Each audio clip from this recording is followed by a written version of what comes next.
Hey everyone, it's Gene again.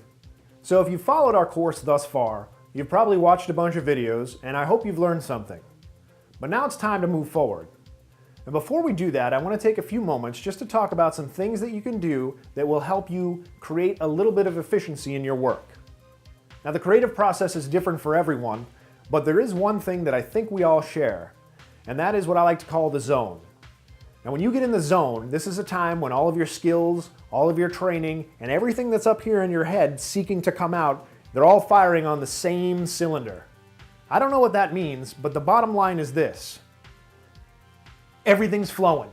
Everything's coming out. Nothing that you draw, nothing that you move around, nothing that you color correct, nothing that you design is wrong. It's all coming out really well, really quickly, and your endorphins are flowing, your adrenaline is flowing, you're having a great time because this is what creating is all about.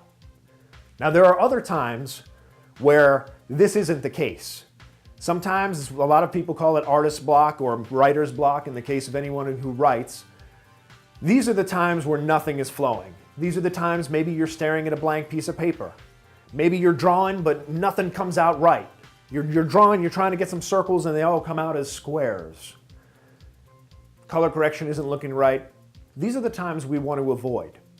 So before we move on to our next section, and here we're going to be working on some very interesting projects and doing some practical application of some of the tools and menus and panels that we've just taught in this lesson. It's going to be a blast, but I want to delve into a little area where I think I can help keep us in the zone. I'm going to take a quick aside here. There was one time a couple of years back where I was designing a clothing line called Vengeance Gear. Maybe, I'm assuming none of you have ever seen it because it was basically an East Coast thing, only lasted for a little while. We had some extreme sports clothing. There were paintball shirts and we had ref jerseys. It was really cool. However, the reason that I'm relating this image to you is this. As I was drawing that, I got in the zone. And I was so far into the zone at that time, I didn't want to leave it.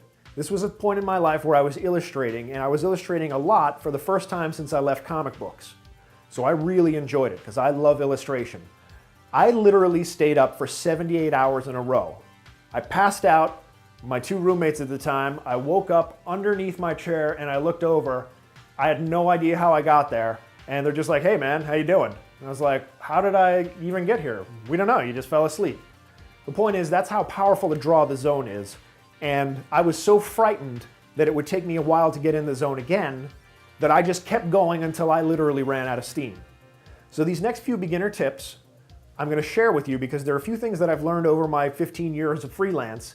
They can help you not only get in the zone, but they can help you maximize your time so you're not fumbling around with Photoshop or any of the other tools that you use, and you can stay in the zone efficiently, spending all of your time creating. So with that in mind, let's go take a look at what I've got for you.